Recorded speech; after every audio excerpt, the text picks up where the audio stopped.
ajili ya Mungu. Wivu kwa ajili ya Mungu. Kitabu cha Hesabu sura 25. Wivu kwa ajili ya Mungu. Kitabu cha Hesabu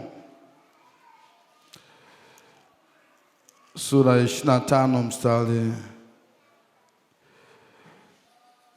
mstari wa 10 na kuendelea. Kisha Bwana akanena na Musa akamwambia, Fineasi mwana wa Eleazari mwana wa Haruni kuhani amezigeuza hasira zangu zisiwe juu ya wana wa Israeli, kwa kuwa alikuwa na wivu kati yao kwa wivu wangu mimi, hata nisiwaangamize wana wa Israeli katika wivu wangu. Basi kwa hiyo sema, tazama nampa yeye agano langu la amani, tena kwake yeye na kizazi chake baada yake litakuwa agano la ukuhani wa milele, kwa sababu alikuwa na wivu kwa ajili ya Mungu wake na kuwafanyia upatanisho wana wa Israeli. Na useme amen. Haleluya. Twende tena kitabu cha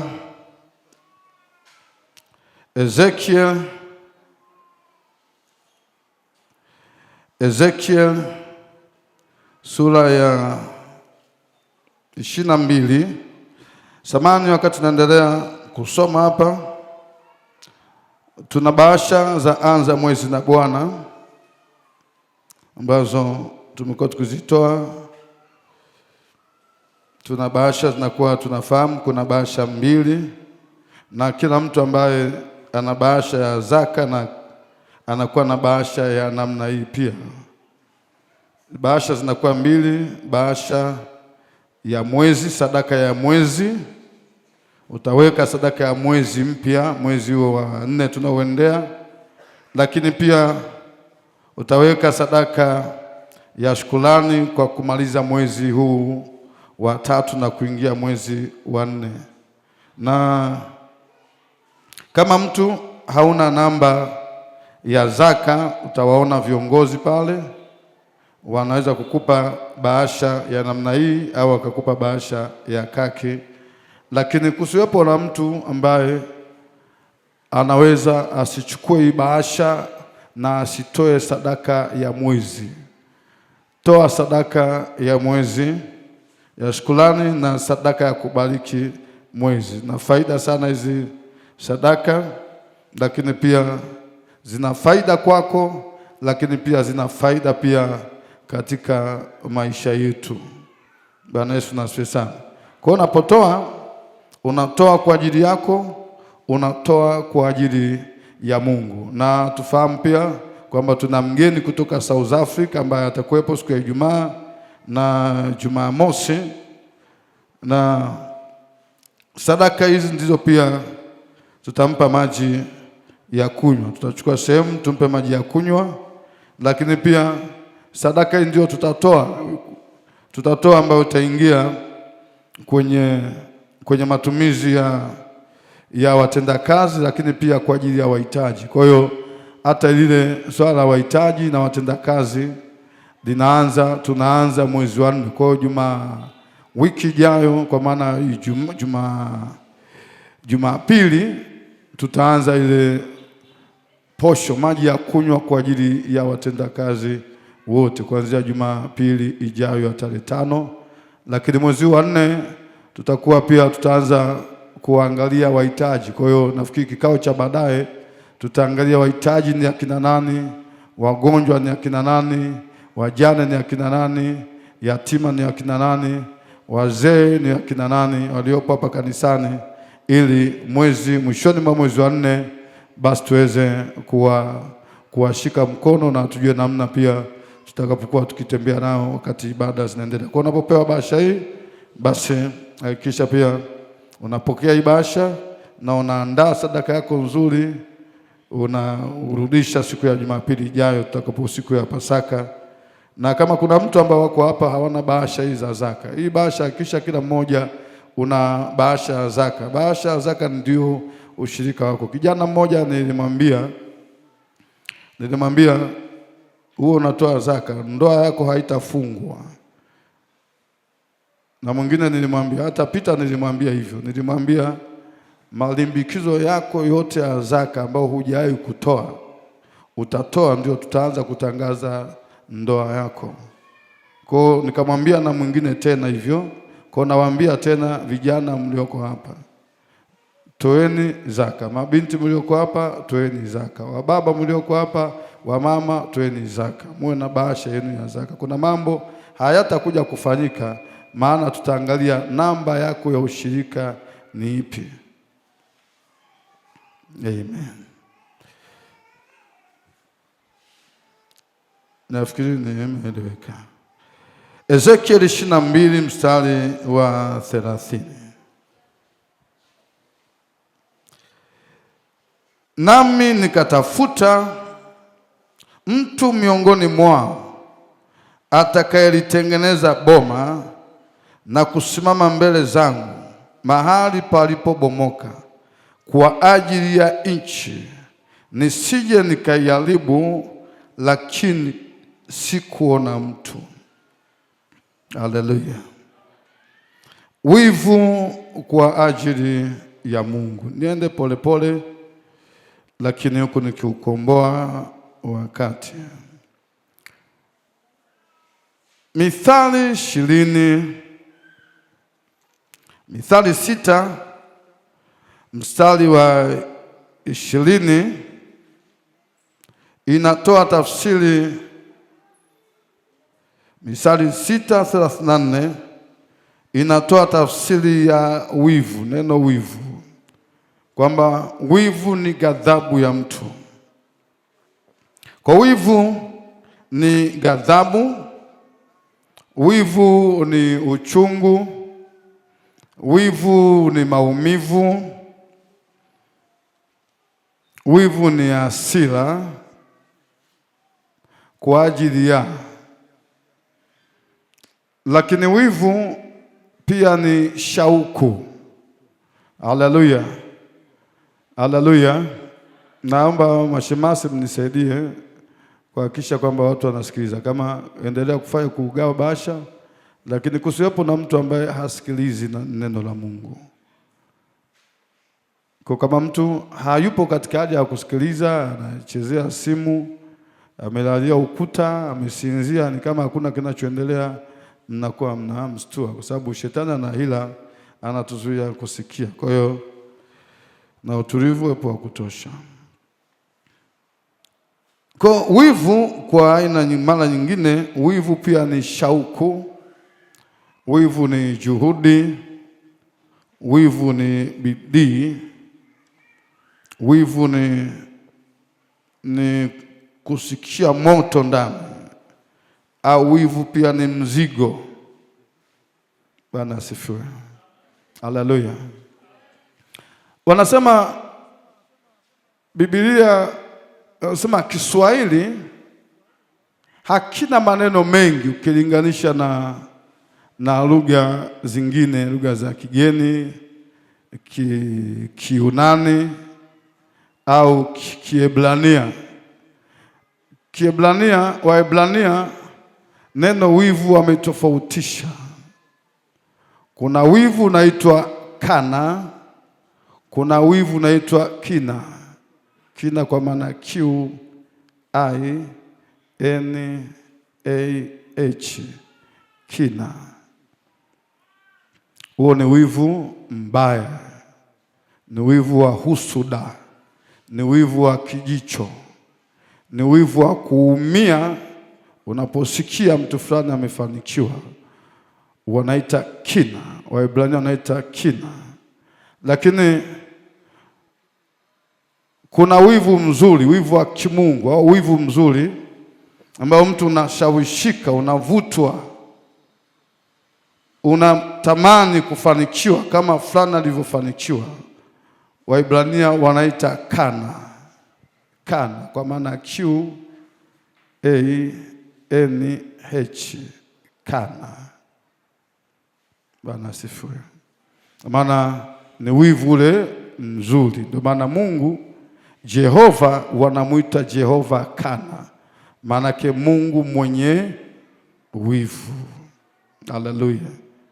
Kwa hiyo wazungu, wivu si wivu tunaita ni wivu tu.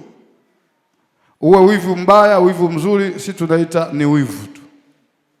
Lakini wazungu wametofautisha. Kuna wivu wa jealous ambao ni wivu mbaya, ni kina kwa Kiebrania. Lakini kuna wivu wa zealous,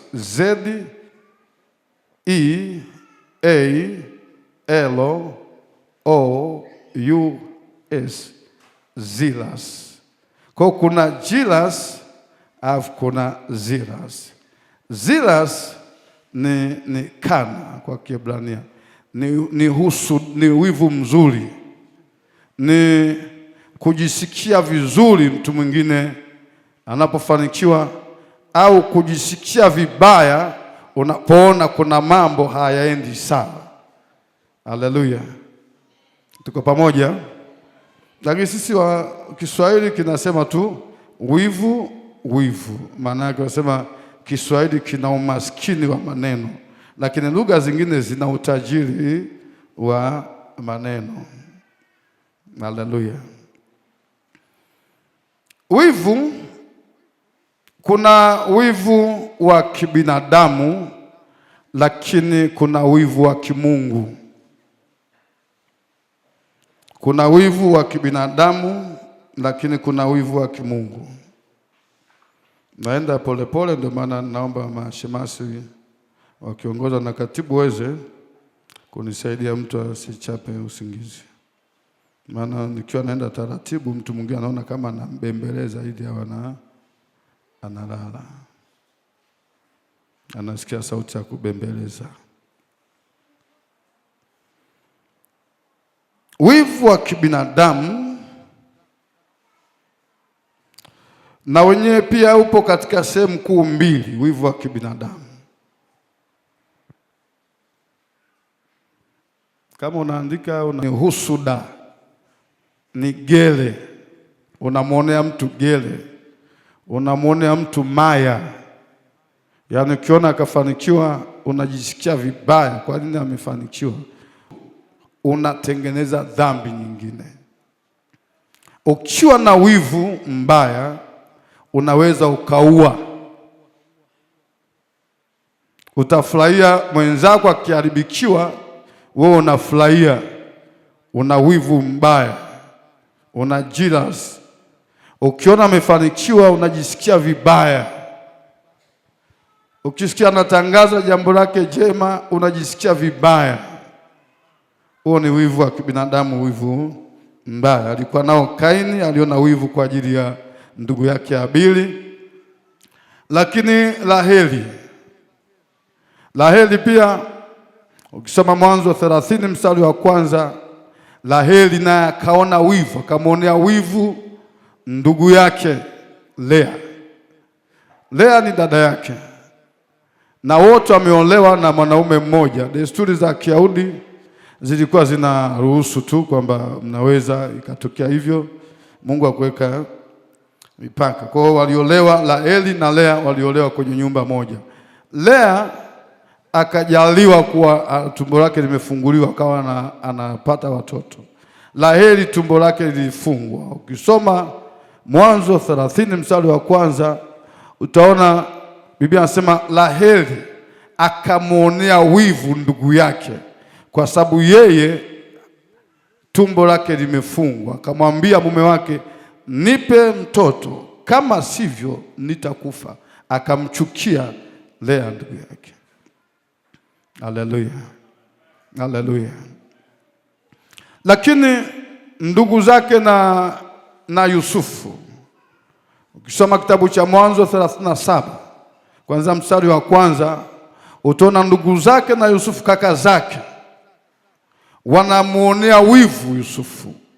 Kwa nini? Kwanza amependwa na baba yake wa ndugu yao.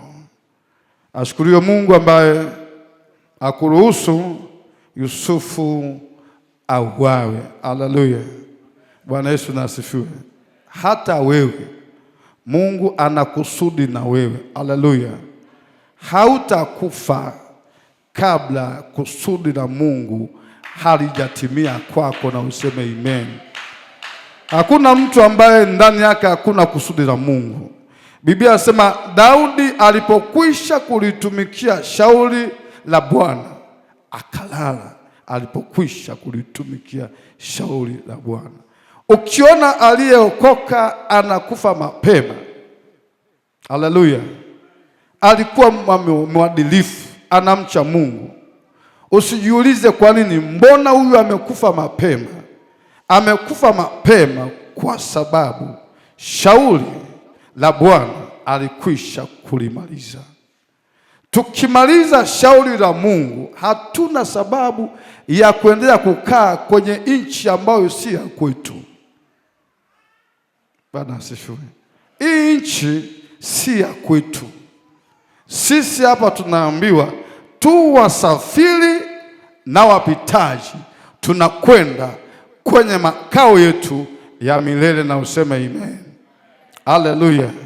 Kwa hiyo kama umemaliza kusudi lako Mungu alilokupa, hakuna sababu ya Mungu kuendelea kukubakisha kwenye nchi hii, kwenye dunia hii iliyojaa taabu. Dunia hii imejaa taabu. Uwe nacho ni taabu, usiwe hauna ni taabu. Una mtoto ni taabu, ukipata mtoto ni taabu, mtoto anakusumbua. Ni shida tu, kwa sababu wenyeji wetu uko mbinguni. Sema amen. Sema amen. Kwa Mungu hataacha upoteze maisha kabla ya wakati wako, kabla hujamaliza kusudi Mungu aliliweka ndani mwako. Hautakufa mapema. Sema amen. Hata kama umekatiwa tamaa, wanasema unakufa kesho. Kesho huyu anakufa. Nasema kama kusudi la Mungu aliloliweka ndani yako haujalitimiza, hautakufa kesho wala kesho kutwa. Wanaozani utakufa kwa sababu ya hizi na hizi, wanaweza wakafa wao, lakini wewe hautakufa mpaka umelitumikia shauri za Mungu. Haleluya. Ndivyo ilivyokuwa kwa Yusufu. Yusufu hakuuawa mpaka kile Mungu alimwambia, ndugu zako na baba zako atakuja kuniinamia, kitakapokuja kutimia. Na kweli ilikuja kutimia. Yusufu alikuja kulala baada ya kwa lile Mungu alilomwambia limekuja kutimia.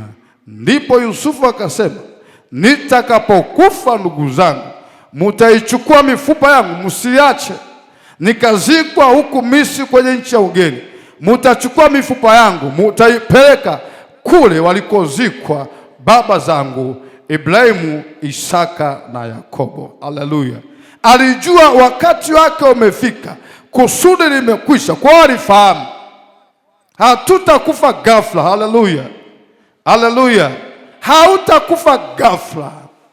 Ndio maana Paulo anamwambia Timotheo, anasema wakati wa kufa kwangu umekaribia, lakini mwendo nimeumaliza, imani nimeilinda, na kazi nimeikamilisha. Haleluya. Vita nimevipiga, mwendo nimeumaliza, na kazi imekwisha. Na kwenda, najua Bwana ameniandalia thawabu na ujira wangu, si mimi tu, lakini ni kuwaona kwa wote pia ambao walipenda kufunuliwa kwake. Kwa Paulo alifahamu ya kwamba nakwenda kufa, anaaga. Haleluya. Haleluya. Anaaga. Yusufu aliaga. Hata mimi majira yakifika, mimi nitawaaga ndugu zangu. Nikisha maliza kusudi la Mungu nitaliaga kanisa. Nikisha maliza kusudi la Mungu nitaaga familia yangu. Kama nitatangulia mimi, lakini najua sitakufa bila kuwa na taarifa. Nitafahamu ya kwamba wakati wa kufa kwangu, kumaliza safari kwenda kwa Baba umefika, ndio huu, na kwenda kupumzika nitaaga. Na wewe pia utaaga wakati ukifika. Usiogope kufa. Haleluya, Bwana asifiwe. Mwambie jirani yako, mwambie usiogope kufa. Sisi hatufi, sisi tunalala. Bwana asifiwe. Nasema tuliookoka hatufi, tunalala. Ndio maana saa ikifika tutaamshwa. Sisi tuliolala, nao waliolala katika mauti wataisikia sauti, watanyakuliwa kwenda mbinguni, kwa sababu wamelala. Nampenda Yesu. Haleluya, haleluya, haleluya. Leo kwa sababu tunaona dunia kama ni mahali pazuri, tukisikia habari ya kufa tunaogopa. Kwanza nimekuambia usiogope kufa, kwa sababu hautakufa kabla ya wakati wako. Lakini pili, tunakokwenda mbinguni, ambako Yesu Kristo akasema na kwenda kuandalia makao, kwenyewe ni mji bora kuliko Washington Marekani. Mji wa Yerusalemu ni mji bora kuliko Paris Ufaransa. Ni mji bora, haleluya, kuliko London Uingereza. Yerusalemu ule ni mji bora, haleluya, kuliko mji wote Brunei, ambao sema ni nchi bora kuliko Uswizi. Uko mji bora ni Yerusalemu mpya, ambao Biblia inasema hakitaingia kitu chochote kilicho kinyonge. Tukifika pale hakuna taa kama hizi, hakuna taa kama zilizoko Washington. Anasema bali nuru ya mwana kondoo, yeye ndio itatuangazia. Hakuna huko, hakuna usiku, hakuna mchana. Haleluya. Tukifika pale Biblia inasema tutafarijiwa, tutafutwa machozi. Biblia inasema kwenye mji ule hakuna magonjwa, hayapo. Kwenye mji ule hakuna mauti, hayapo. Kwenye mji ule hakuna mateso. Kwenye mji ule hakuna chochote. Kwenye mji ule ni mji wa raha. Haleluya. Ambao mwandishi wa kitabu cha Waebrania anasema ikiwa iko ahadi ya kuingia kwenye mji ule, basi tusiogope mtu yoyote asije akakosa kuingia kwenye raha. Haleluya. Inaitwa raha ya Sabato. Haleluya. Iko raha ya Sabato ilipita, raha ya sasa ni ya muda, lakini iko raha ya Sabato ambayo mwandishi wa Waebrania anasema na tuogope mtu yoyote asije kaikosa. Unaweza ukakosa raha ya kuolewa, unaweza ukakosa raha ya kutokuwa na pesa, unaweza ukakosa raha ya afya. Nasema kosa hizo zote, lakini iko raha ambayo usije ukaikosa, ni raha ya Sabato, raha ya kupumzishwa. Tutakaa na Bwana Yesu pamoja. Haleluya. Pale ambapo atatufariji, atatufuta machozi, atasema njoo mwanangu, ulikuwa na dhiki, ulivumilia. Ndipo ambapo kila mmoja atapewa taji yake. Wale waliovumilia katika tabu, Biblia inasema iko taji ya uzima, wao watapewa. Wachungaji kama sisi, hata wewe ambao una moyo wa kichungaji, hujawa mchungaji kwa cheo, lakini ndani yako kuna uchungaji, Biblia inasema iko taji ya utukufu isiyokauka. Watapewa wachungaji, watapewa watumishi wa Mungu taji isiyokauka. Oh, paradiso. Tutaketi pamoja na kina Ibrahimu, tutaketi pamoja na kina Paulo, tutaketi pamoja na kina Elisha, tutakaa pamoja na kina Paulo, kina Petro kwenye mji ule. Usiogope kufa.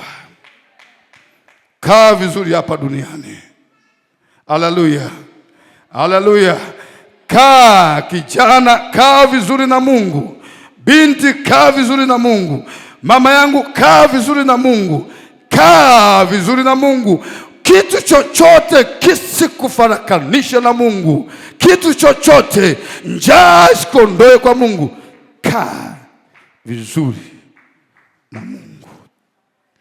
Saa inakuja, hakuna atakayefahamu. Yesu akasema, jiandaeni. Tunapaswa kujiandaa. Haleluya, haleluya. Kwani uogope kufa? Usiogope kufa. Hautakufa kabla ya wakati, na bado sisi hatufi, tunalala. Haleluya, haleluya, tunalala.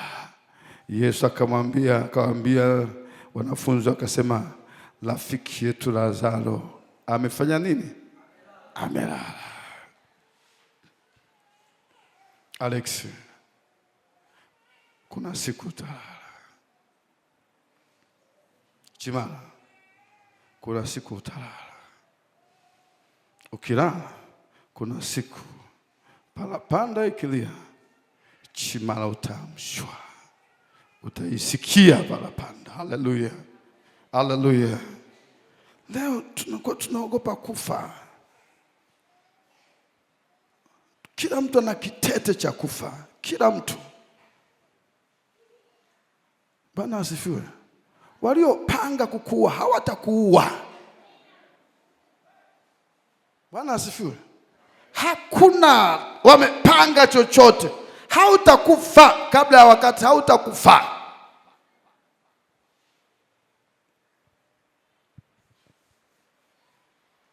Bwana asifiwe. Haleluya. Domitian ambaye alikuwa ni Kaisari mwaka 90 baada ya Kristo, wakati wanaua Warumi, wanaua mitume,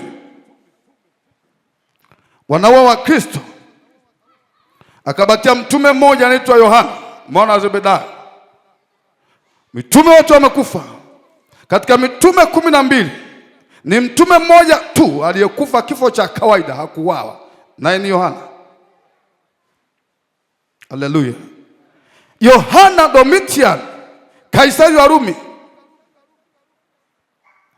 akataka muue Yohana, nimalize huyu aliyesalia. Wakamkamata Yohana. Walipomkamata, wakamchukua, wakampeleka kwenye nyumba ya nyasi. Juu nyasi, chini nyasi. Wengine wanasema walimfunga kwa nyasi mwili mzima ili wamchome moto afe. Wakamfanyia hivyo. Walipochoma moto, nyasi zikateketea, lakini Yohana hakuteketea, hakupata dhara hata moja, hakufa. Bwana asifiwe. Haleluya. Usiogope kufa, hautakufa kabla ya wakati. Wakamchukua, wakachemsha pipa la mafuta. Wakamchukua Yohana, wakamtumbukiza kwenye pipa, wengine wanasema pipa la lami. Wakamtumbukiza kwenye pipa la mafuta. Mafuta yamechemka, lami imechemka. Wakamtumbukiza afe. Walipokwenda kumwangalia, wajue kwamba Yohana amepotea, ameteketea. Yohana hakufa kwenye pipa la mafuta, bado yuko hai. Haleluya, haleluya. Tunasikia kina Paulo alikata vichwa, ni kwa sababu Paulo alimaliza kazi.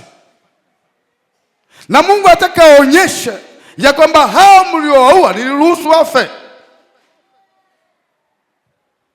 Wakamchukua tena Yohana. Walipomchukua, wakampa mateso makali afe. Wakamburuta, wakamfunga kwenye gari. Wakamfunga kwenye gari. Gari kali linakimbia, linamburuta ili afe. Wakamburuta. Walipokuja kusimamisha, wamwangalia Yohana, wanashangaa. Yohana hajapata dhara lolote, hakufa. Haleluya. Wakamchukua kwa mara nyingine tena, mara ya 4. Wakasema twende, wakamchukua Yohana mpaka kwenye kisiwa cha Patmo, sehemu ambayo hakuna mwanadamu anaishi. Ilikuwa ni gereza. Wanasema mtu akienda kule kwenye ubadizi kule ni barafu, huwezi kustahimili hata kwa masaa mawili. Ukifika kule unakufa. Wakasema tumpeleke huko, akafia huko kwenye baridi kali. Wakamchukua. Tukijua historia kama hizi hatutaogopa. Haleluya. Na hii itatuchochea tuendelee kukaa vizuri na Mungu. Kuna watu wanakufa kabla ya wakati kwa sababu wanapoteza mahusiano yao na Mungu. Mahusiano yako na Mungu yakiwa mazuri, hautakufa.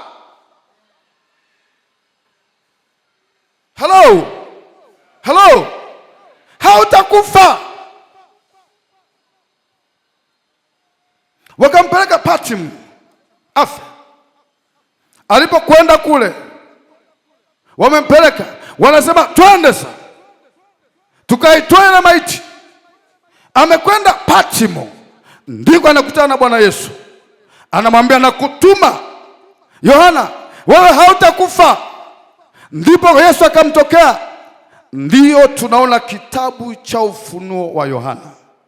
Kitabu cha Ufunuo wa Yohana ni ufunuo ambao Yohana aliupata alipokuwepo kwenye kisiwa cha Patmo, sehemu ambayo hakuna mwanadamu anaweza kaishi, lakini Yohana alisurvive, hakufa.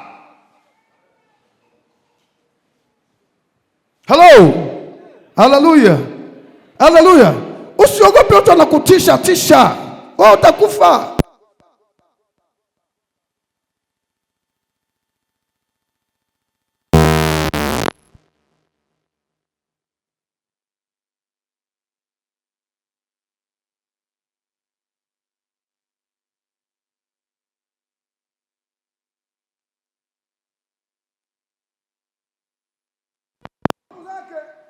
Wakasema tumuue, lakini Mungu akazuia. Yusufu anauawa na ndugu zake, anataka kumuua ndugu zake, anamuonea wivu.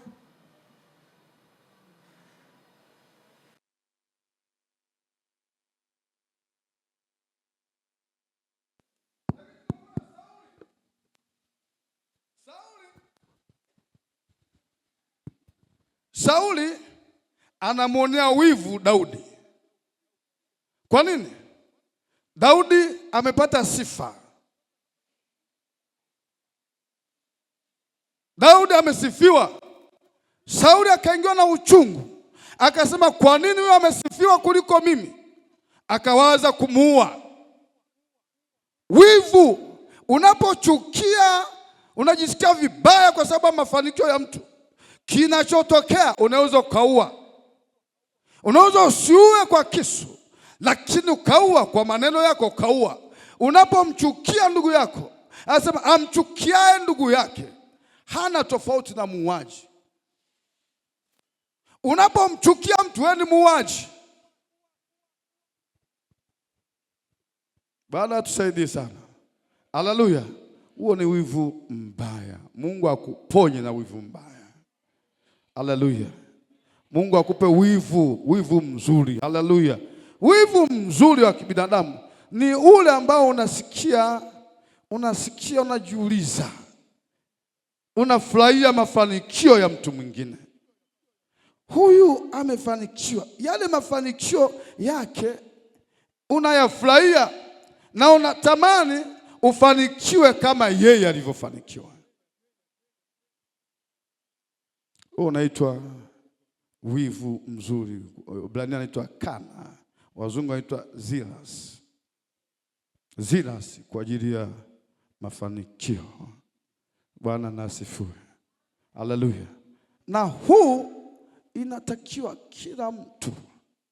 Huwezi kutoboa kufanikiwa kama wewe unaridhika na mafanikio ulionayo.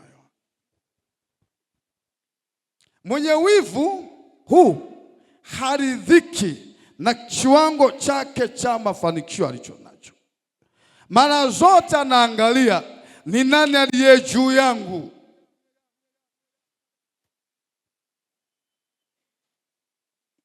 Bwana asifiwe. Haleluya. Lazima uwe na uchungu, uwe na utungu, ujiulize, ghadhibika. Kama huyu amepata hiki, ana mikono miwili, ana macho mawili, ana masikio mawili kama mimi, yeye amefanikiwa, ana umri kama mimi, yeye imekuwaje amefanikiwa? Utampenda aliyefanikiwa. Haleluya.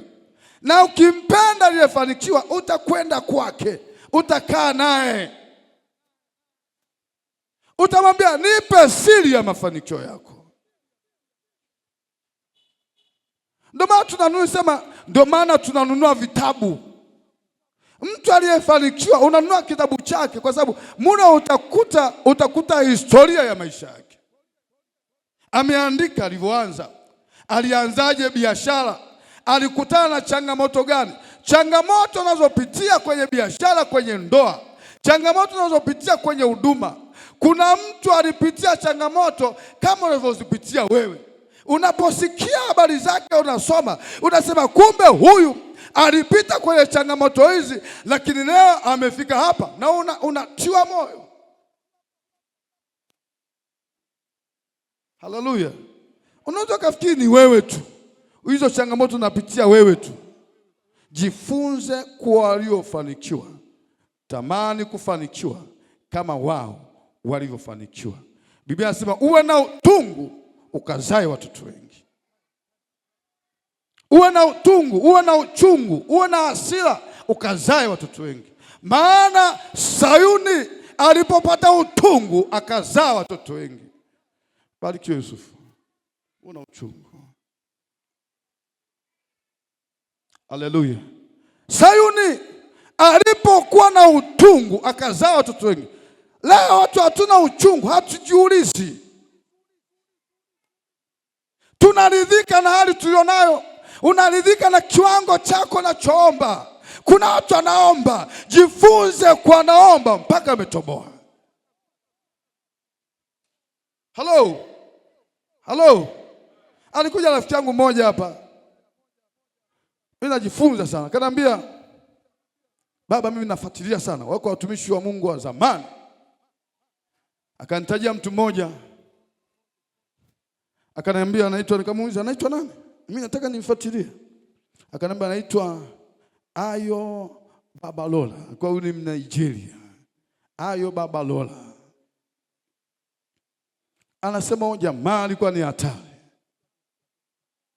Nikaingia kwenye Google, nikaanza kumfuatilia. Haleluya. Akaniambia habari za mtumishi wa Mungu mmoja, Idaosa. Anasema Idaosa akasoma Biblia, akakutana na andiko linasema, pozeni wagonjwa, fufueni wafu.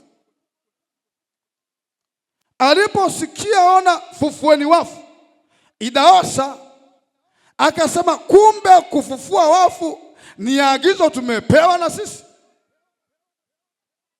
Mbona sijasikia wafu wanafufuka? Idaosa akaanza kupita kwenye miji, kwenye nyumba za watu. Anauliza kama kuna maiti. Nataka maiti. Kwa nini maiti ya nini? Nataka maiti, nataka nifufue maiti. Tumeambiwa tuna uwezo wa kufufua. Bwana asifiwe. Anaona haja kwenye kizazi chake, hajaona wafu akifufuliwa. Anasema kama andiko limeandikwa, mbona sioni wafu wanafufuliwa? Nipeni maiti. Sema ni mmoja kati ya watumishi wa Mungu ambao walifufua wafu wengi sana, Idaosa.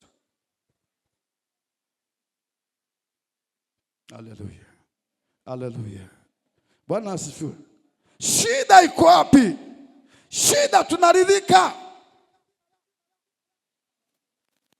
Ndio maana kanisa leo limepoa, Alex. Ndio maana hakuna miujiza kwenye makanisa leo. Zile injili za viwete watatembea, vipofu wataona. Nani anazisikia leo? Ushasikia leo? Zamani enza kina Moses Kulola wanabandika matangazo wasema viwete watatembea, vipofu wataona, mabubu wataongea. Leo siku wapi? Hayapo. Leo biashara iliyopo leo ni mapepo tu, ndio biashara inaendelea kwenye makanisa yetu ya Kipentekosti.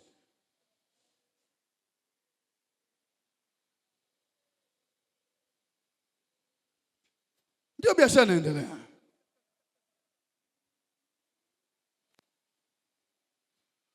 Haleluya. Haleluya. Lakini Yesu yuko wapi? Yesu alisema mimi ni yeye yule jana, leo na hata milele. Hajabadilika. Kama hajabadilika, ile miujiza iko wapi?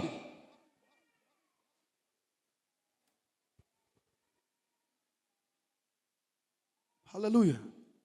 Mimi najiuliza, labda Mungu iko wapi miujiza ile? Iko wapi? Gideon anatokewa na malaika. Malaika anamwambia, shujaa Gideon, Bwana yu pamoja nawe, usiogope. Gideon akamwambia malaika, akamwambia, unitokee hapa.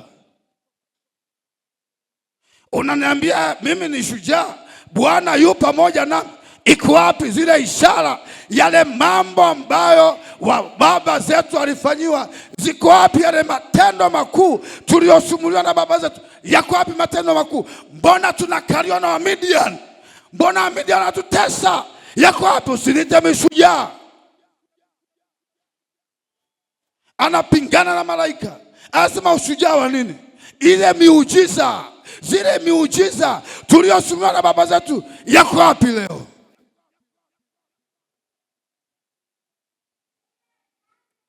Tunateswaje? Kama tunaye Mungu tunateswaje? Lazima tujiulize. Tusipojiuliza, kanisa litabaki limepoa. Haleluya. Haleluya. Kijana wako hapa waka moto. Kama sisi tumeshindwa, kama wengine wameshindwa, Idahosa akasema baba wahubiri wameshindwa wengine, mimi kizazi cha sasa nasema haiwezekani. Kama Biblia inasema wafu watafufuliwa, nataka kuona kwa mikono yangu wafu wanafufuliwa.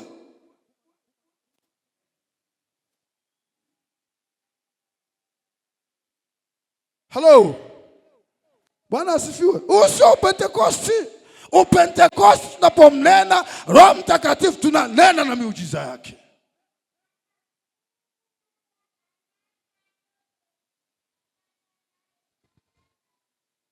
Bwana tusaidie. Bwana tusaidie. Mungu anamtuma Yeremia. Ukisoma Yeremia sura ya 2, anamtuma Yeremia, anasema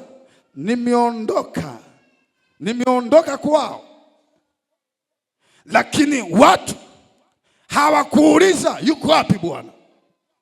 Wala makuhani hawakuuliza Bwana yuko wapi. Wakati Mungu ameondoka, akiondoka kwako, lazima ujiulize, mbona yule Mungu niliyekuwa namsikia hayupo?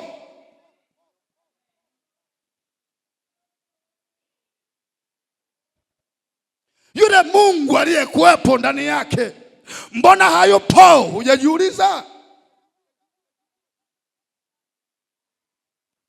Yale mafuta uliokuwa nayo yako wapi? Mbona hayapo?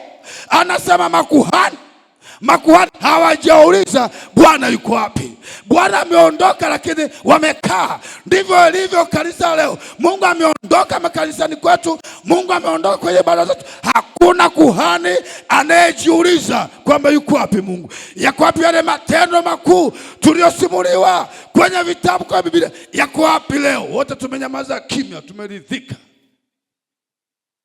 Hatuna wivu wa Mungu.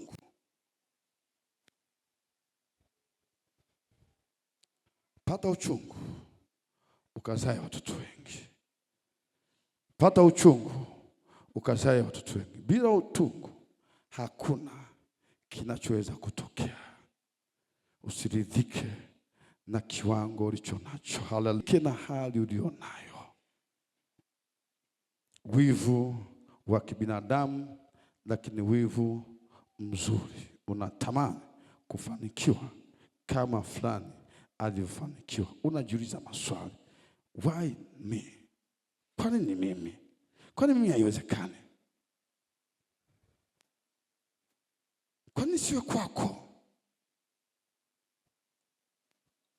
Yakobo anasema Elia alikuwa ni mwanadamu mwenye tabia moja na sisi. Aliomba mpaka mvua ikanyesha. Kwa nini siwe kwako? Lazima ujichallenge. Haleluya. Haleluya. Wivu wa kibinadamu. Wivu wa pili ni wivu wa kimungu. Kuna wivu wa kibinadamu ambao kuna wivu mbaya na wivu mzuri. Lakini kuna wivu wa kimungu au wivu wa Mungu ambao kwanza ni Mungu anakuwa na wivu kwa ajili ya watu wake. Mungu anakuwa na wivu kwa ajili ya watoto wake. Mungu anakuwa na wivu kwa ajili ya jina lake. Mungu anakuwa na wivu kwa ajili ya agano alilofanya na watu. Mungu anakuwa na wivu kwa ajili ya ahadi zake alizoahidi.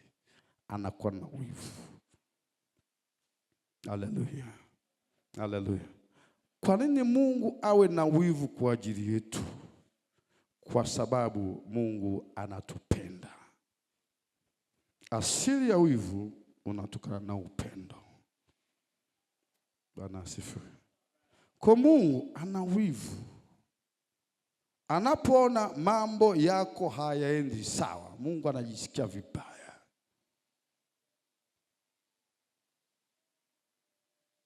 Watu wengine wanaweza kufurahia mambo yako hayaendi vizuri, lakini Mungu mambo yako yasipokwenda vizuri anajisikia vibaya. Anaona wivu, anasikia uchungu. Kwa nini mwanangu yuko hivi? Haleluya. Haleluya. Lakini wivu wa kimungu wa aina ya pili ni wa mtu kuwa na wivu kwa ajili ya Mungu.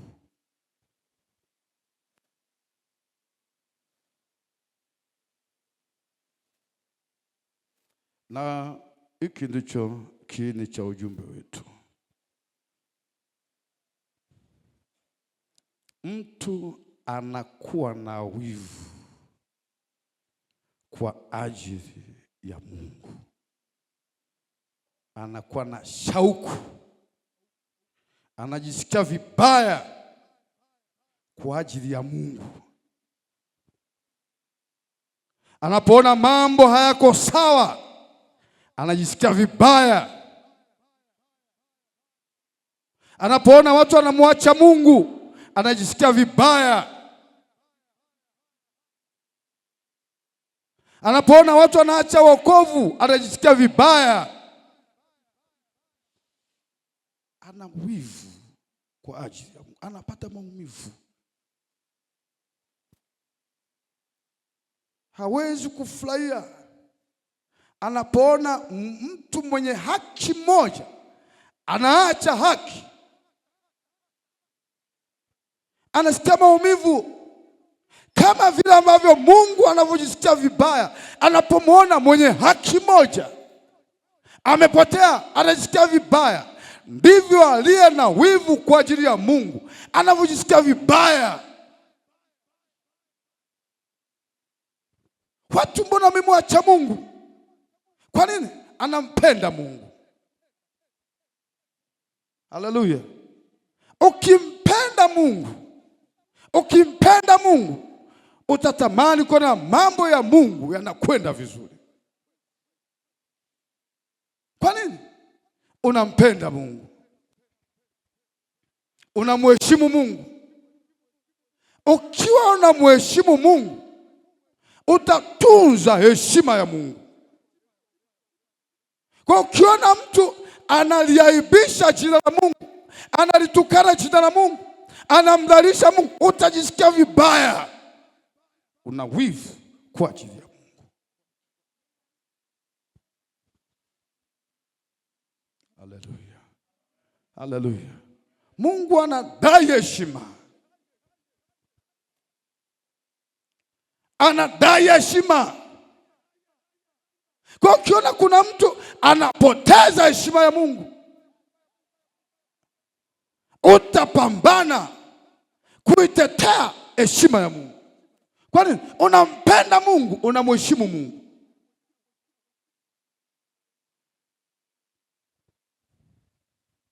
Halo. Halo. Moyo wako ukoje? Unajisikiaje unapoona heshima ya Mungu inakwenda chini? Moyo wako unakuwaje?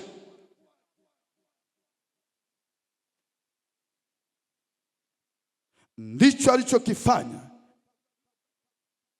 alichokifanya huyu tuliyemsoma hapa, Finehasi. Biblia anasema, Mungu anasema nitafanya naye agano la amani. Nitafanya naye agano la ukuhani wa milele. Maana yake ukuhani wa Finehasi hautakuja kuondoka kizazi mpaka kizazi. Kwa nini? Anasema kwa sababu Finehasi alikuwa na wivu kwa ajili yangu mimi, nami nikatafuta mtu miongoni mwao. Hata leo Mungu anamtafuta mwanamke mmoja, binti mmoja aliye na wivu kwa ajili ya Mungu. Finehasi, wakati mapigo yanaendelea mbele ya Musa, wana wa Israeli wameabudu miungu. Tauni Mungu akaileta, watu wakawa wanauawa. Tauni imeletwa, watu wanakufa. Akatokea Mwisraeli mmoja, amekamata, yuko na mwanamke wa kimataifa Midian, mbele ya macho ya Musa, mbele ya mkutano, akiwa na yule kahaba, akaingia naye ndani, akazini naye. Ingine nasema kwenye macho ya Musa. Israeli wako hapo, Musa yuko hapo, watu wanakufa. Finehasi mwana Eliazeri akachukua kisu akaenda nacho. Wakati yule Mwisraeli amelala na yule mwanamke, Finehasi akachukua kile kisu akamchoma nacho. Kwa kile kisu kilimtoboa mwanaume, kikamtoboa mpaka mwanamke, wakafa.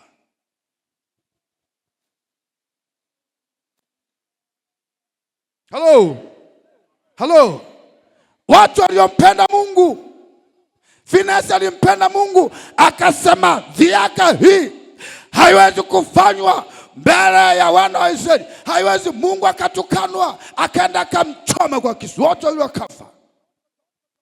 Alipofanya vile, Biblia inasema wakati watu walikuwa wanaendelea kufa, alipofanya vile Finehasi, Biblia inasema ile tauni, yale mauaji yalikuwa yanaendelea kwa sababu ya hasira ya Mungu, yale mauaji yakakoma. Mungu akasema sitaua tena. Kwa nini?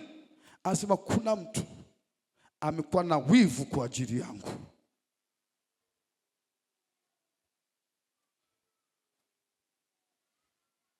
Wivu ni kupenda. Haleluya. Haleluya. Wivu ni uzalendo kwa ajili ya Mungu. Mzalendo ni mtu anayempenda, anapenda sana. Mzalendo ni mtu ambaye yuko tayari kujihatarisha kwa ajili ya taifa. Yuko tayari kujihatarisha kwa ajili ya nchi. Yuko tayari kujihatarisha kwa ajili ya jambo anapenda.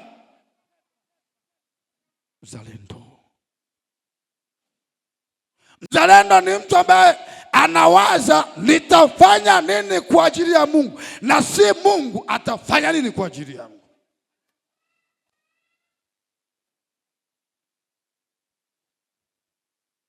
Haleluya. Anajiuliza wakati wote, na humu anauliza mnawaza nini kwa ajili ya Mungu. Mzalendo ni yule ambaye wakati wote anajiuliza nitamfanyia nini Mungu, si Mungu atanifanyia nini. Leo wengi tunawaza kila siku Mungu atafanya nini kwa ajili yangu. Jiulize wewe, umefanya nini kwa ajili ya Mungu?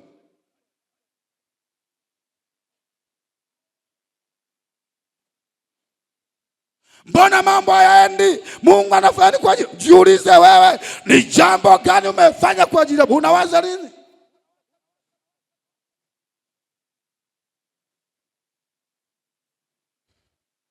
Mungu anamtafuta mtu, haleluya, haleluya, aliye tayari kufanya kitu, kujihatarisha kwa ajili ya Mungu.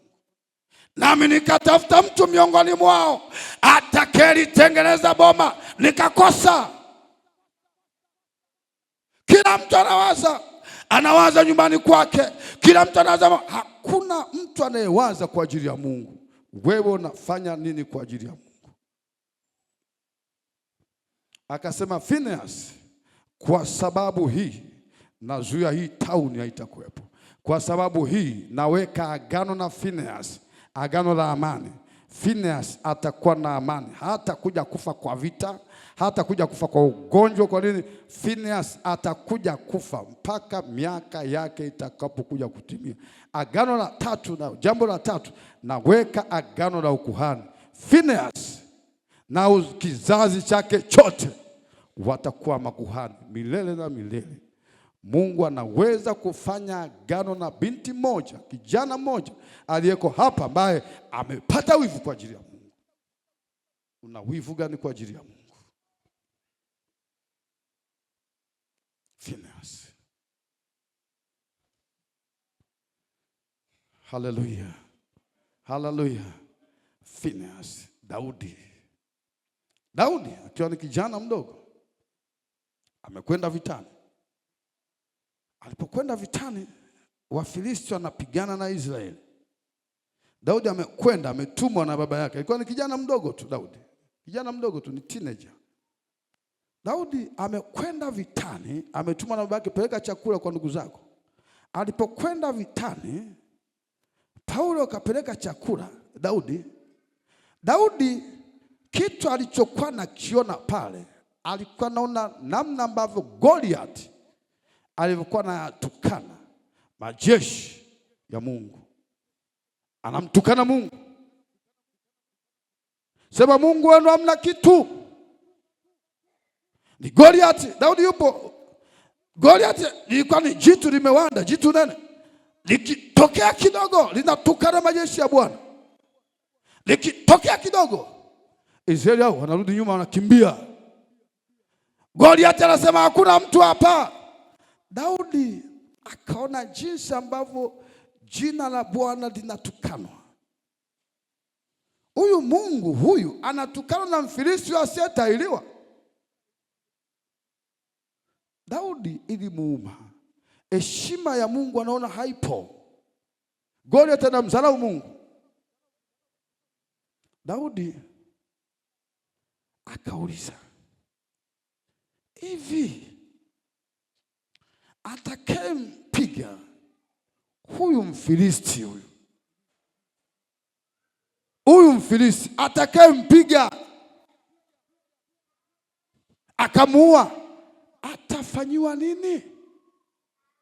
Huyu ambaye anayatukana majeshi ya Bwana, Mfilisti huyu asiyetahiriwa, atakemuua.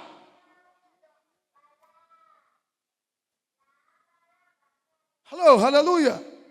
Leo tuna Wakristo tuna relax wakati jina la Mungu linatukanwa, heshima ya Mungu haipo. Wakristo tuna relax tu.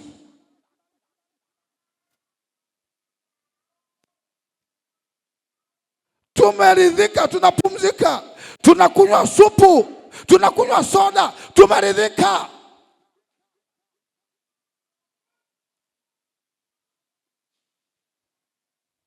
Daudi akaambiwa, akasema mimi nataka nimalize huyu. Haleluya. Sauli anapelekewa kama mfalme, anapelekewa taarifa kwamba kuna kijana mwana wa Yese anasema anaweza kamuua, akampiga huyu Goliath. Sauli yeye mfalme, majeshi yameshindwa, kaka zake na Daudi wameshindwa. Anasema wewe kijana mdogo, wewe unaweza kumpiga huyu? Wewe kijana mdogo. Akasema mzee, niachie. Haleluya.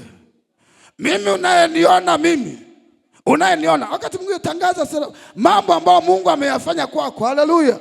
Waambie watu mambo ambayo Mungu amefanya kwako. Akasema mimi unayeniona mimi, alikuja dubu achukua mifugo ya baba yangu. Alipokuja dubu nikamlalua nikamuua.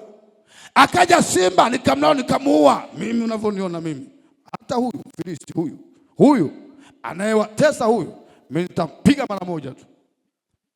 Akasema nenda mwanangu, nenda chukua na mavazi haya. Kana asifiwe. Kijana mdogo, haleluya. Goliathi ambaye nimeshindwa kumwangusha mimi, yupo kijana mmoja hapa anaweza kumwangusha Goliathi. Haleluya. Nasema Goliathi ambaye hajaangushwa na maaskofu, Goliathi ambaye hajaangushwa na mitume, Goliathi ambaye hajaangushwa na manabii. Nasema yupo Daudi mmoja anayeweza kutokea hapa. Yupo kijana mmoja anayesema huyu Goliathi, huyu shetani huyu, hii dunia hii inaoliteza kanisa, mimi naweza nikamwangusha Goliathi mara moja. Haleluya. Wameshindwa kina Eliabu, wameshindwa wachungaji wako, wameshindwa maaskofu. Kama mimi nimeshindwa, nasema wewe unaweza ukatokea.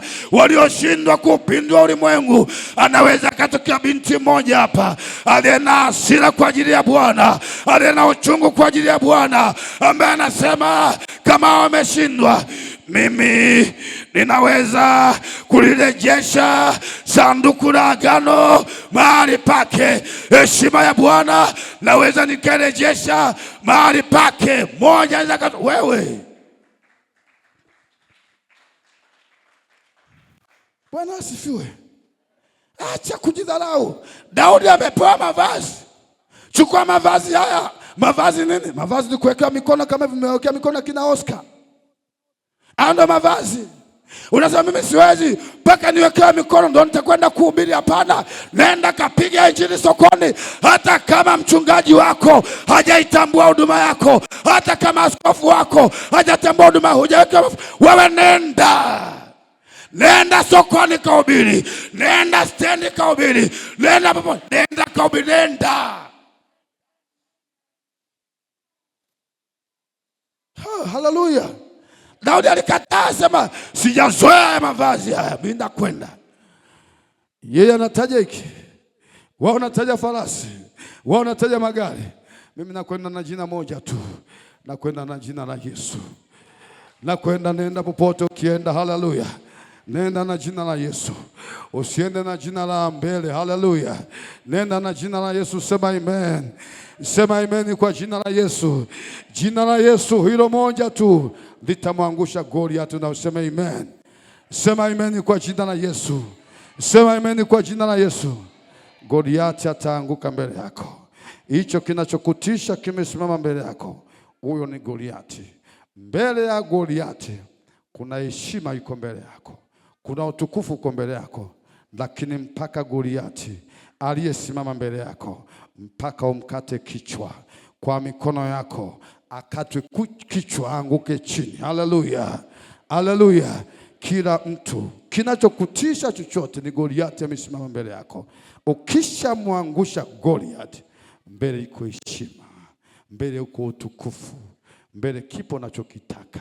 Lakini Goliathi alisimama mbele yako, mwangushe chini kata kichwa, ning'iniza, sema hiki ndicho kichwa cha Goliath. Haleluya, haleluya.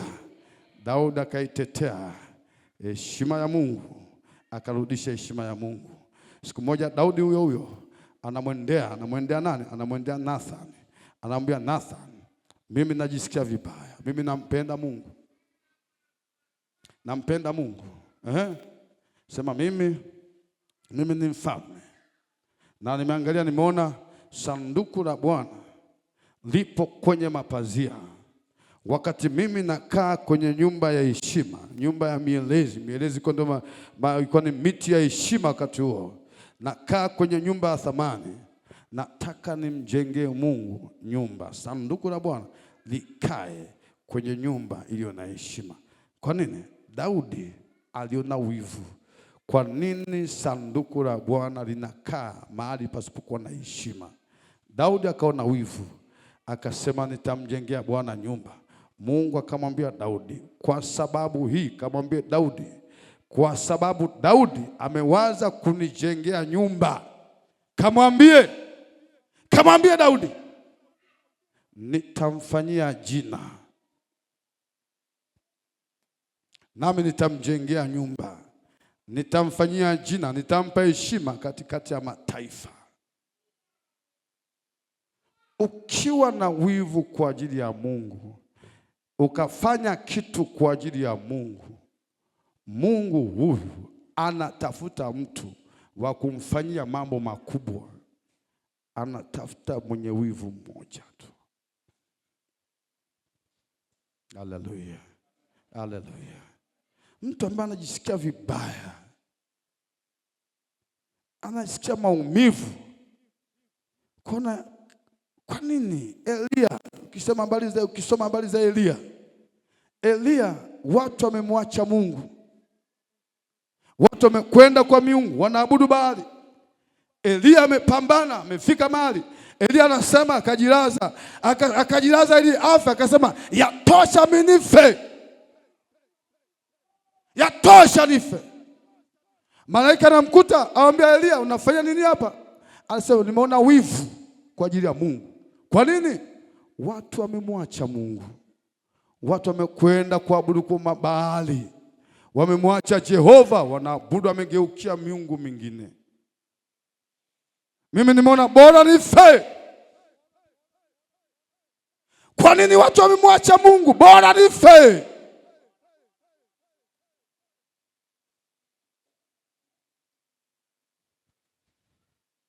Leo unaonaje leo? Unaonaje leo watu namna wamemwacha Mungu?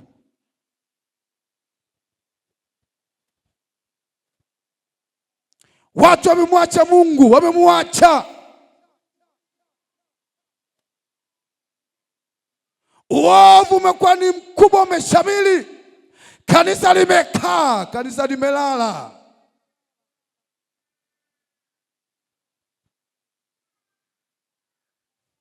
Kanisa limekuwa lina meno, limekaa. Wakristo walokole wote tumeridhika, wakati dunia imemwacha Mungu. Watu wanasema kwa Mungu hakuna kitu. Elia akasema bora nife. Watu wamegeukia miungu mingine. Kanisa, Mungu anamtafuta Elia mmoja leo, ambaye anaweza kusema kama vile Yeremia alivyoongea, akasema nawezaje kutulia? Jina la Bwana linadhihakiwa, ndani yangu nasikia moto, nasikia moto na waka, nasikia moto na siwezi kutulia. Moto na waka, siwezi kunyamaza, moto na waka ndani. Wangapi wanasikia moto na waka ndani mwao kwa ajili ya Kristo leo? Hawapo.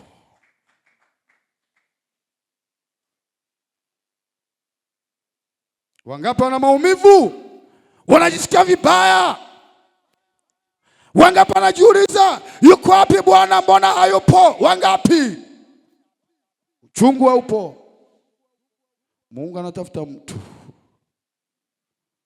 mchana wa leo. Mungu anatafuta nani aliye na wivu. Mchana wa leo angekupata wewe.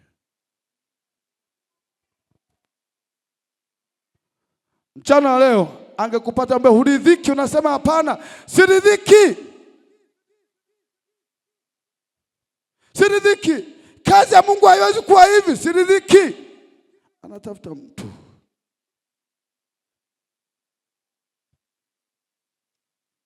Haleluya. Haleluya. Je, anapomtafuta mtu anaweza kukupata wewe? Anatafuta mtu mmoja aliye na wivu, aliye na uchungu kwa ajili ya Mungu, anajisikia vibaya. Najisikia vibaya kwa ajili ya mchungaji wangu, najisikia vibaya.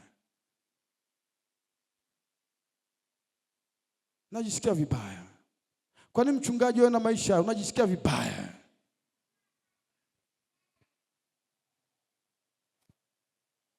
Kwani mchungaji aishi maisha ya kupanga, unajisikia vibaya? Unajisikia vibaya. Unasema haiwezekani, hata kama mimi sina nyumba, sina, lakini mchungaji wangu najisikia vibaya, anayenihubiria, anayeniombea, najisikia vibaya. Anatafuta mtu anayeweza kurejesha heshima ya Mungu. Nani anasikia wivu wa Mungu leo?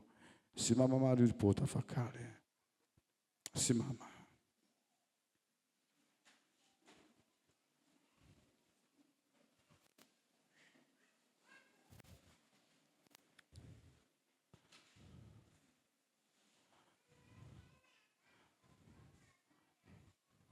Alinitumia message Paulo Mashaka.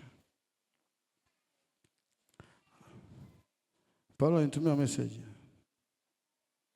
Akaniambia, baba, nakusalimu tu babangu. Nikamwambia asante mwanangu, nashukuru. Baba, mimi najisikia vibaya, naomba uniombee. Nikamuuliza, unajisikia vibaya? Tulikuwa na chat tu. Unajisikiaje vibaya Paulo? Kaniambia, baba, mimi najisikia vibaya kwa ajili yako. Baba, naona ujenzi unaendelea. Na baba, hauna nyumba. Kanisa tunafanya, lakini mimi baba, mimi sijafanya kitu. Natamani nifanye, lakini sijafanya kitu. Najisikia vibaya. Nikamwambia, mwanangu, Mungu anaona moyo wako. Akaniambia, baba, mimi kesho kwa naongea nafikiri na Ijumaa. Akaniambia, kuna hela nitapata. Mimi zote nitakazopata Jumamosi zote. Mimi zote nitazitoa. Nimesikia leo katoa shilingi 40. Sema sina hela, ila Jumamosi kuna nikipata tu yote baba mimi naitoa.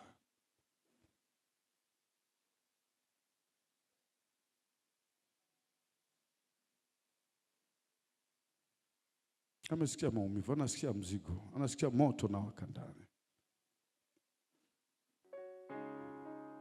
Inapokuja issue kwa ajili ya nyumba ya Mungu, haikuhusu unapata kazi, hata wiki umepata kazi, umefanya biashara, lakini wivu wa Mungu hamna.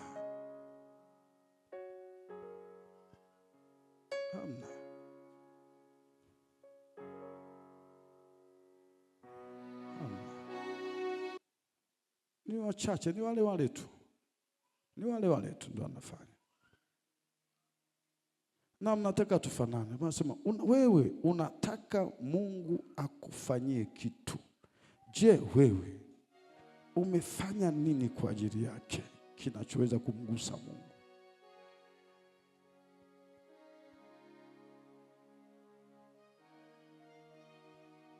Sina hela. Wewe kila siku ni sina hela. Ya kwako nafanya, ila Mungu anataka kufanyia.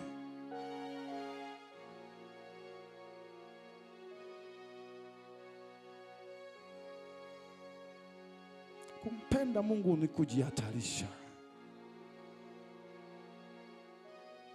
kumpenda Mungu ni kukubali kulala njaa. Nalala njaa kwa ajili ya Mungu.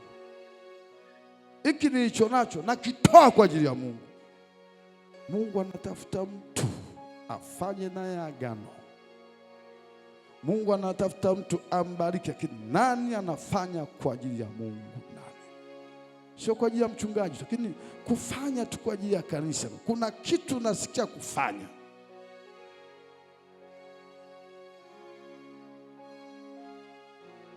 Inamisha kichwa chako.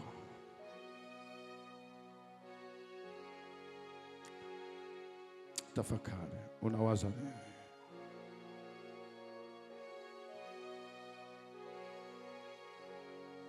Kuna mambo usingehitaji kuwekewa mikono. Kuna mambo ulihitaji ufanye tu. Kila ambacho umekuwa ukisikia moyoni kufanya, unasikia moyoni kufanya, hicho unachosikia moyoni kufanya, muujiza wako uko hapo.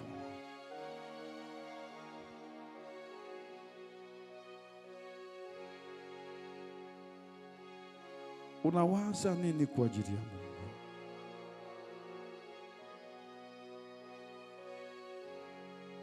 Inua mikono yako juu.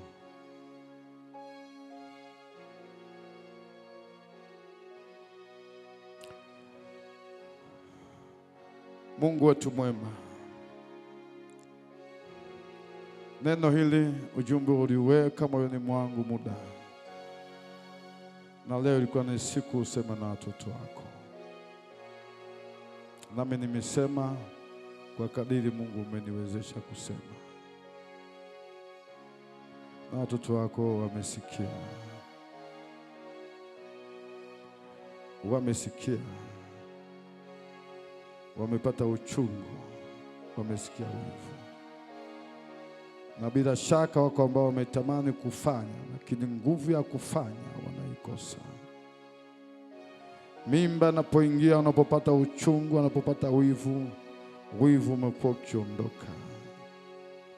Wako hapa. Ninaomba Mungu angalie. Ninaomba Mungu kamwezeshe kila mmoja ambaye ametamani kufanya jambo kwa ajili yako. Amesikia moyoni kufanya, lakini yuko anazuiliwa kufanya, ama anaogopa kufanya. Anaogopa kujihatarisha, anaogopa kuhatarisha mtaji wake, anaogopa kuhatarisha ndoa yake, anaogopa kuhatarisha biashara yake, anaogopa kuhatarisha ujenzi wake, anaogopa kuhatarisha mipango aliyonayo. Tuwe Mungu anahitaji msaada kutoka kwako, kamwezeshe kufanya. Wewe Mungu umesema atakaye kuiponya nafsi yake ataiangamiza, lakini atakaye kuiangamiza nafsi yake ataiponya. Baba mtakatifu, kila mmoja Mungu mpe kutamani kuiangamiza nafsi yake, kuangamiza alicho nacho kwa ajili yake, Bwana, ili ya kwamba kinyume chake Mungu akasalimishe alicho nacho. Wako ambao kwa ajili yako wanatafuta mafanikio, Mungu mafanikio hayo wakayapate. Wako ambao Bwana, kama ambavyo tunasoma katika Zaburi 122 mstari wa 9, ya kwamba kwa ajili ya jina la Bwana nitayatafuta mafanikio. Watu ambao kwa ajili ya jina lako wanatafuta mafanikio, wanatafuta pesa kwa ajili ya kazi yako, si kwa ajili ya utajiri. Baba, watu hao ikiwa wapo, hata wengine wapo hapa, ukawafanikishe. Ni kweli Mungu natambua kuna watu wanaweza kaacha kuja kwenye ibada kwa ajili ya kazi imewabana, lakini kinachowazuia Bwana si wapate mafanikio kwa ajili ya kazi, kwa ajili ya maisha yao, lakini wanatafuta pesa Bwana kwa ajili ya jina lako. Riko urama saka. Watu wa Mungu kazidi kuwabariki, watu wa Mungu kazidi kuwainua katika jina la Yesu Kristo aliye hai. Kila aliye na uchungu, alikuwa na mzigo, aliye na wivu Bwana, mchana wa leo apokee wivu wa Bwana, apokee wivu wa kwako, wivu kwa ajili ya maisha yake binafsi, wivu kwa ajili ya kazi yako, katika jina la Yesu Kristo aliye hai. Ninawatakia baraka Bwana. Yeyote ambaye Bwana anasikia kufanya jambo kwa ajili yako, Roho Mtakatifu ukamwezeshe kufanya. Asante kwa Bwana utafanya hivyo, na baada Mungu akishafanya Bwana, liko agano utafanya nao, uko muujiza Bwana utakwenda kutenda kwa ajili yao, kwa kuwa Mungu wamepata wivu kwa ajili yako na wamepata ujasiri. Wako ambao ni waoga Bwana, katika jina la Yesu Bwana ukawapa ujasiri kujitoa. Bwana kunahitaji ujasiri. Finehasi bila ujasiri asingeweza, Nehemia bila ujasiri asingeweza, Daudi bila ujasiri asingeweza. Wengi wana wivu wa kwako Bwana, lakini ni waoga. Woga Bwana, hofu ikaondoke. Mungu ape roho ya ujasiri, wakafanya vile wanatamani kufanya. Nami nawatakia baraka, na watakapofanya Bwana Mungu atendee miujiza. Ninawatakia baraka, Bwana wabariki, Bwana watendee mema, katika jina la Yesu Kristo, amen. Pigia Yesu makofi mazuri.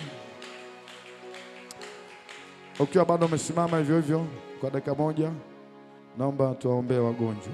Wagonjwa waje hapa. Wagonjwa wako hapa, yuko mama yangu pale, mama BBJ aje hapa, na mwingine wote ambao ana ugonjwa njoo hapa mbele tukombe. Wengine tukae, msaidie mgonjwa aje hapa tumwombe. Asante kwa ndugu yetu hapa Mabula kuwepo Ramasaki. Bado tunasema kwa Mungu yote yanawezekana. Taweka mikono juu ya wagonjwa nao watapata afya. Ramasiki. Wivu wa Bwana uponye. Wivu wa Bwana unaweza kukuponya. Wivu wa Bwana utakuinua. Ribabosh. Ribabosh. Nayonda mauti. Mauti. Mauti. Mauti. Mauti. Mauti. Mauti, mwachie huyo. Mauti mwachie. Mauti mwachie. Mauti mwachie. Mauti mwachie. Mwachie mauti. Mwachie mauti. Wewe mauti. Wewe mauti. Wewe mauti. Kuna mauti iko hapa. Wewe mauti. Wewe mauti. Ondoka. Ondoka. Ondoka. Ondoka. Wewe mauti uko hapa. Mauti ribabosh. Mauti aga. Aga mauti. Mzimu mauti, wewe roho. Roho ya mauti. Roho ya mauti. Roho ya mauti. Roho ya mauti. Roho ya mauti. Roho ya mauti. Roho ya mauti. Roho ya mauti. Roho ya mauti. Roho ya mauti. Roho ya mauti. Roho ya mauti. Roho ya mauti. Ondoka kwenye macho. Roho ya mauti. Roho ya mauti. Roho ya mauti. Wainjilisti wako wapi na wazee? Njoo uombe hapa. Kemea roho ya mauti hapo. Kemea roho ya mauti hapo. Kemea roho ya mauti hapo. Kemea, kemea, kemea. Kemea, kemea, kemea. Kemea ya mauti, kemea. Kemea mauti, kemea. Kemea na mauti, kemea. Wainjilisti wako wapi? Kemea hapo. Kemea, kemea, kemea. Kemea ya mauti.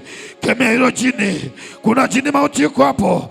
Kuna roho iko hapo. Kuna roho iko hapa. Kuna roho iko hapa. Kuna roho iko hapa. Ewe roho ondoka. Ondokaga. Ondokaga. Ondokaga. Aga. Aga. Aga. Aga. Aga. Aga. Aga. Kemea, kemea, kemea, kemea. Ribabosh. Kwa jina la Yesu Kristo aliye hai. Kwa jina la Yesu naachia uzima. Mkuu wa uzima ingia hapa. Mkuu wa uzima. Mkuu wa uzima. Naondosha maradhi. Naiondosha hiyo homa. Ewe maradhi, toka, ondoka. Na mtoto awe mzima. Awe mzima. Katika jina la Yesu Kristo. Katika jina la Yesu Kristo pokea uzima. Kwa jina la Yesu pokea uzima. Kwa jina la Yesu pokea uzima. Pokea uzima. Pokea uzima. Pokea uzima. Yoroi kuachie. Yoroi kuachie. Pokea uzima. katika jina la Yesu Kristo. Pokea uzima kwa jina la Yesu Kristo.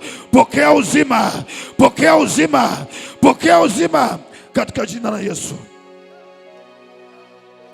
Kwa jina la Yesu pokea uzima. Kwa jina la Yesu pokea uzima. Mamlaka ya giza, mamlaka ya giza, mamlaka ya giza, mamlaka ya giza, mamlaka ya giza, mamlaka ya giza, kwa jina la Bwana wa majeshi, kwa jina la Bwana wa majeshi. Ewe Goliati, ewe Goliati, una nini wewe? Ayaga, aga wende, aga wende, aga wende, aga wende, aga wende, aga wende, aga wende, aga wende. Kwa heri, kwa heri, kwa heri, kwa heri, kwa heri, kwa heri, kwa heri. Beba hayo maradhi, beba hayo maradhi, beba hayo maradhi. Toka wende, toka wende, toka wende, toka wende, toka wende, toka wende, toka wende. Kwa heri, nenda, nenda, nenda, nenda. Nenda, nenda, nenda, nenda, nenda, machie, nenda machie, nenda machie, nenda machie, nenda machie, nenda machie, mwache mara moja, moja, mbili, tatu. Kwa heri, kwa heri, kwa heri, kwa heri, kwa heri, kwa heri, kwa heri, kwa heri.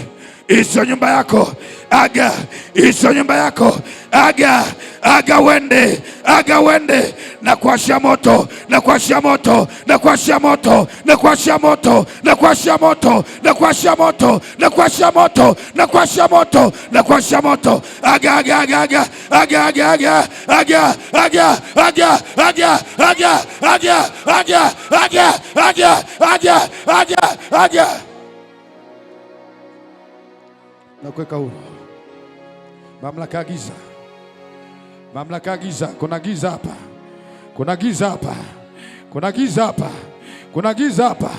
Aya, aga we giza, aga we giza, aga mara moja, mara moja. Vyatoka, vyatoka, vyatoka, vyatoka, vyatoka. Ondoka, ondoka, ondoka, ondoka, ondoka, ondoka, ondoka, ondoka, ondoka, ondoka, ondoka, ondoka, ondoka we giza, ondoka we giza, ondoka we giza. Achia kifua, achia kifua, achia kifua. Aga, aga, aga, aga, aga. Kwa heri, kwa heri, kwa heri. Moja, mbili, tatu, tatu, tatu, tatu, tatu, tatu, tatu, tatu, tatu. Naondoka, tatu, naondoka, unaondoka. Hii sio nyumba yako. Unaondoka, unaondoka, unaondoka, unaondoka, unaondoka, unaondoka, unaondoka. Mulimmeza, mnamtapika, mnamtapika, mnamtapika, mnamtapika. Aya, machie, aya, machie, aya, machie, aya, machie, aya, machie, mwachie, mwachie, mwachie. Nafuta maradhi.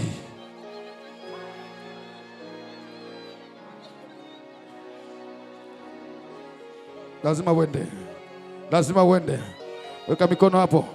Lazima uende, lazima uende, lazima uende, lazima uende, lazima uende, lazima uende.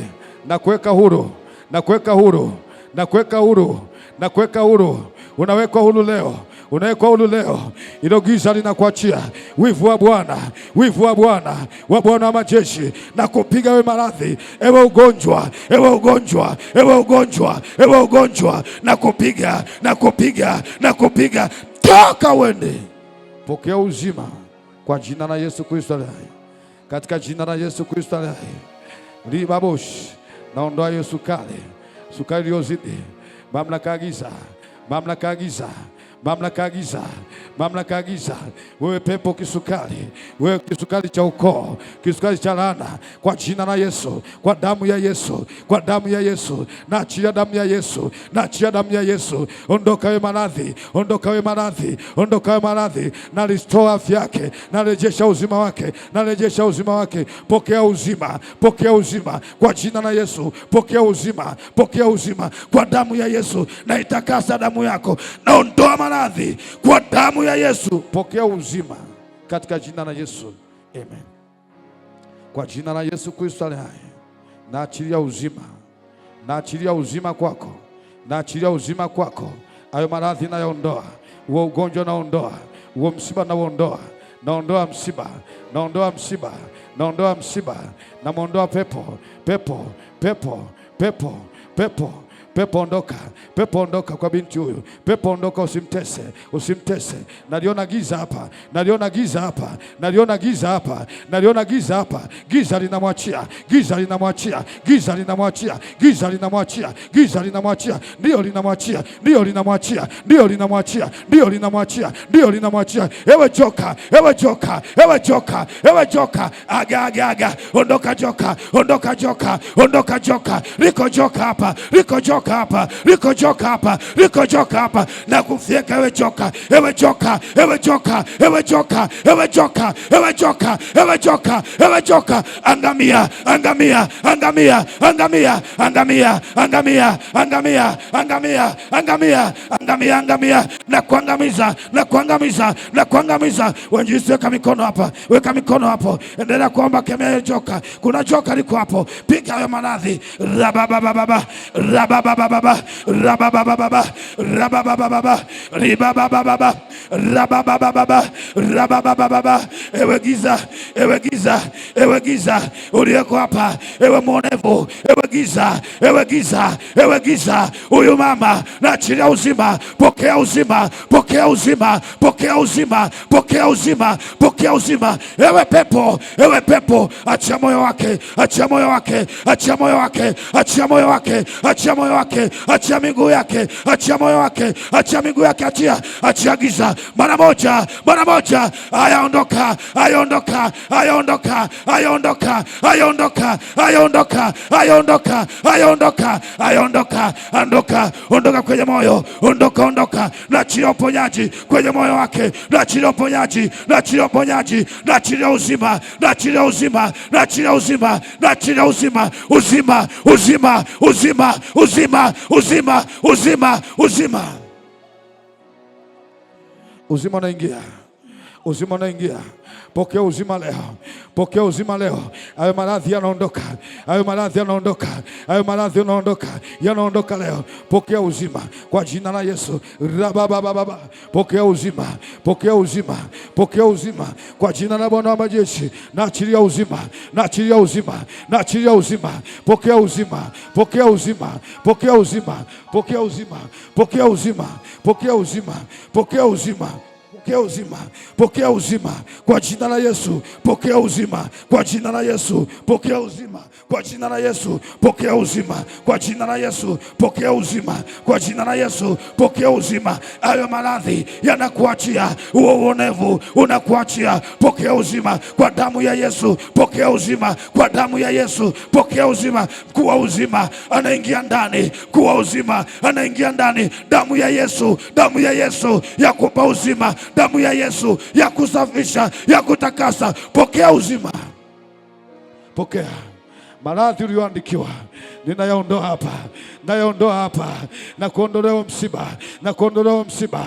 Wivu wa Bwana unakuponya, wivu wa Bwana unakuponya. Pokea uzima, usio na msiba wako tena katika jina la Yesu. Pokea uzima kwa damu ya Yesu. Pokea uzima kwa damu ya Yesu. Pokea uzima kwa damu ya Yesu. Pokea uzima, pokea uzima, pokea uzima, pokea uzima. Damu ya Yesu, damu ya Yesu, damu ya Yesu. Jina la Yesu linakuponya. Wivu wa Bwana unakuponya kwa jina la Yesu. Hayo maradhi ninayaondoa, hayo maradhi, huo uonevu ninauondoa. Ewe roho ondoka hapa, ewe pepo ondoka hapa, ondoka hapa, ondoka hapa, ondoka hapa, ondoka hapa, ondoka hapa, ondoka hapa, ondoka hapa. Aga wende, aga wende, aga wende, aga wende, aga wende, aga wende, aga wende, aga wende, aga wende, aga wende, aga wende, aga wende, aga wende, aga wende, aga wende, aga wende.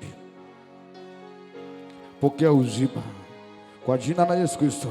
Damu ya Yesu Kristo ya kutakasa, ya kusafisha, ya kuponya katika jina la Yesu. Kwa jina la Yesu Kristo aliye hai, pokea uzima. Binti yangu, pokea uzima, pokea uzima, pokea uzima. hiyo roho lazima ikuachie, hiyo roho lazima ikuachie. Hii sio makao yake, hii ni hekalu. Wewe ni hekalu la Roho Mtakatifu. Hilo giza linaondoka, hilo giza linaondoka, hilo giza linaondoka, hiyo roho inaondoka, mateso yanaondoka, mateso yanaondoka kwa jina la Yesu. Aondoka, aondoka, aondoka, aondoka, aondoka, aga, aga, aga, ayanenda, ayanenda, ayanenda, ayanenda kwa jina la Yesu Kristo aliye hai. Ribabush,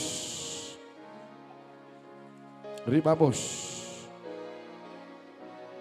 ondoka giza, ondoka giza, ondoka giza, ondoka maradhi, ondoka, aga wende, aga wende, aga wende.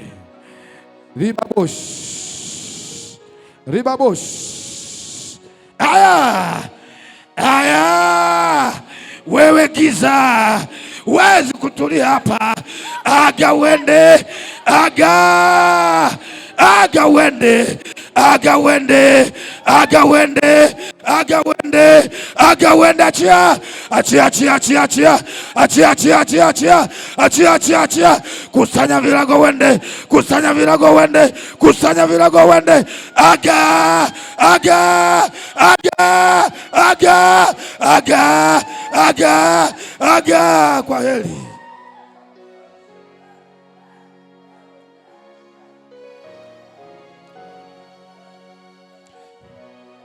Ribabush, kwa jina la Yesu Kristo aliye hai, na kuondoa leo maradhi, na kuondoa leo maradhi kwa jina la Yesu Kristo. Pokea uzima, pokea uponyaji, pokea uzima, pokea uzima, pokea uzima kwa jina la Yesu Kristo aliye hai.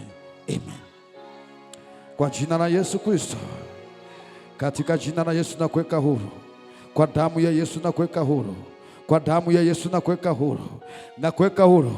Usiwe na maradhi yako tena, usiwe na maradhi yako tena, nakuweka huru kwa jina la Yesu Kristo. Usiogope, pokea uzima, pokea uzima, pokea uzima katika jina la Yesu Kristo. Amen.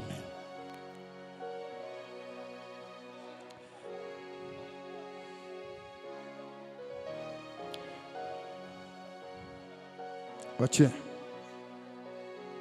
machie, machie, machie, machie. Unafanya nini hapa? Unafanya nini hapa? Unafanya nini hapa? Aondoka, aondoka, aga, aga, aga. Ina mikono yako juu, aga, aga, aga wende kwa damu ya Yesu, kwa damu ya Yesu, kwa damu ya Yesu. Na kuchoma, na kuchoma, na kuchoma, na kuchoma. Chomeka, chomeka, chomeka, chomeka, chomeka, chomeka. Ungua, ayongua, ayongua, ayongua. Fire, fire, fire, fire, fire.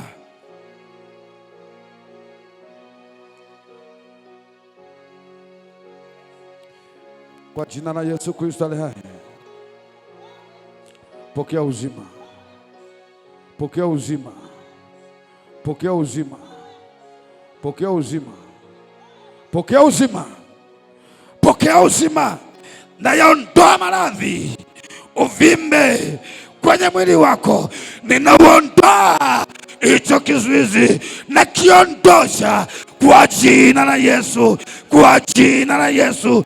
Pokea muujiza, pokea uponyaji, pokea muujiza katika jina la Yesu Kristo aliye hai. Shika tumbo lake, shika chini ya kitovu chake hapo.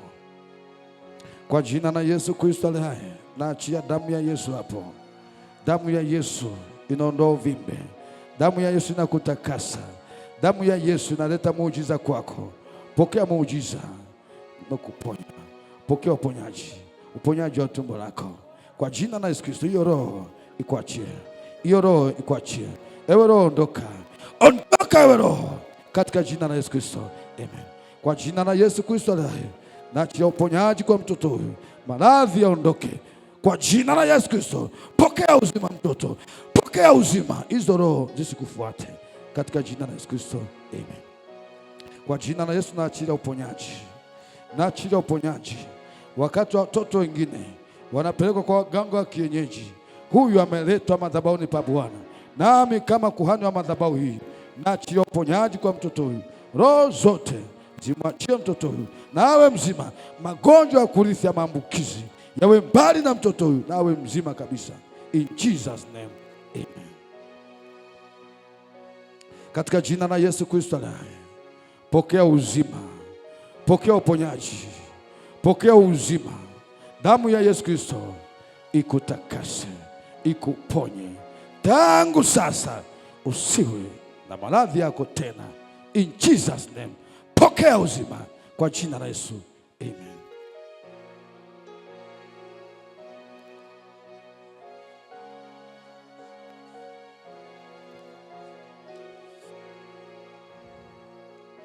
Roho ya uchungu, roho ya uchungu ribabosh, ikuachie sasa, ikuachie sasa, ikuachie sasa hiyo uchungu wa kishetani kwa jina la Yesu Kristo. Ondoka ewe roho ya uchungu, ondoka roho ya uchungu. Naachilia amani kwenye moyo wake, amani ya Kristo ingie ndani yake. Pokea amani ya Kristo, pokea amani ya Kristo. Uo uchungu unaondoka katika jina la Yesu Kristo.